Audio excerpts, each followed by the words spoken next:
Carving is one of the best ways to stay in control while skiing all over the mountain. If you're a beginner or still skidding your turns, learning to use your edges to carve is exhilarating and opens up huge fun on the mountain.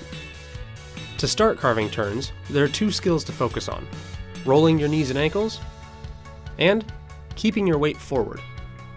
Every carved turn has three parts. The start of each turn is the initiation. Most of the actual carving happens in the shaping, and the end of the turn is the finish, where you dial back the power to prepare for the next turn. In the initiation phase, rolling your knees and ankles starts by pointing your knees down the hill and rolling onto the big toe of your new outside foot as you start to weight that ski and engage its edge in the snow. Through the shaping of the turn, think about driving your knee toward the toe piece of your binding. That force transfers through the cuff of your boot and into your ski, bending it and carving your edges into the snow. The more pressure you put on your boot, the tighter your turn.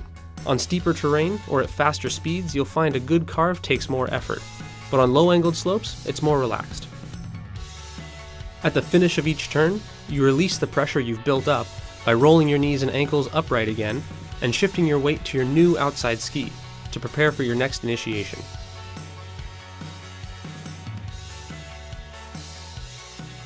Keeping your weight forward throughout the whole turn is key to staying balanced and in control. While carving, you kind of feel like you're squatting over a chair. Your knees are bent and your upper body is straight and slightly forward. Staying forward means maintaining that position even as the slope gets steeper. If you lean back, especially on steep runs when you naturally want to, your skis run away from you and you end up losing control. In the initiation, start bringing your hips forward and down the hill. As you shape the turn, keep your head and shoulders pointing down the hill in the direction you're skiing. Your lower body is twisting under you, but your upper body stays still and pointed downhill. In the finish of each turn, your upper body is still facing downhill, but your skis and your lower body are pointed across the slope.